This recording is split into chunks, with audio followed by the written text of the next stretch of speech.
Rainy weather couldn't dampen the spirits of thousands in attendance at this year's National Ovarian Cancer Coalition Walk at Carson Beach. Put on by the organization's Arlington-based Massachusetts chapter, the event offered an opportunity to show support to loved ones battling ovarian cancer. Runners on your mark, get set, go! Come on, fans, cheer on these runners, let's make some noise! My friend lost her daughter, and there's not much you can do to help her, so if this can help in a little way, then absolutely, that's what we're doing. Absolutely. We run for my daughter. My daughter died of ovarian cancer 18 years ago, and we have been here for 17 years, ever since it started. 10 years ago, there was nothing. And now all these big name sponsors are here, and all these people are just getting bigger and bigger and bigger.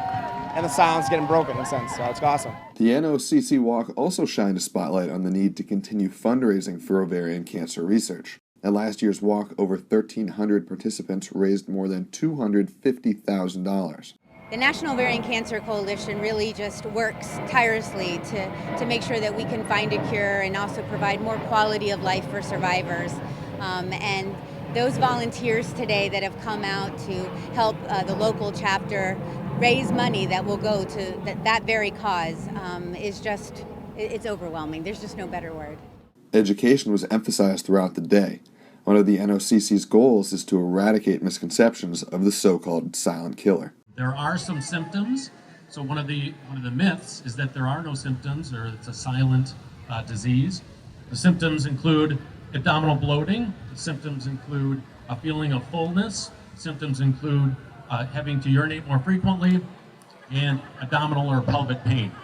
So it is just a fact that women diagnosed with ovarian cancer will often have those symptoms for a number of months. At the end of this, we hope to transform this disease so that every patient lives long, and that there's a community of survivors who could communicate with each other. I had been complaining for 2.5 years about all of these symptoms that were increasing in strength. I did not have a clue. And as a result, but once I heard, oh, it's ovarian cancer, and here are the symptoms, the information is like ka-ching, ka-ching, ka-ching. The only reason I'm here is because I noticed symptoms that nobody else noticed or could notice. I'm the only one living in my body, so I know when something is off. And then I pursued those symptoms with doctors. You know your body better than anybody else, and you are on really the first line of defense.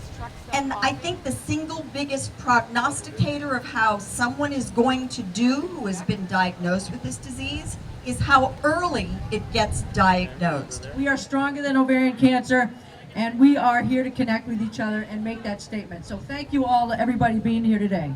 From countless conversations with survivors, family members, and friends throughout the day, it's impossible to ignore the overwhelming love that permeates this community. And through the work of the NOCC and its countless volunteers around the country, the March to Curing Ovarian Cancer is charging forward. For Arlington Public News, I'm Zach Merchant.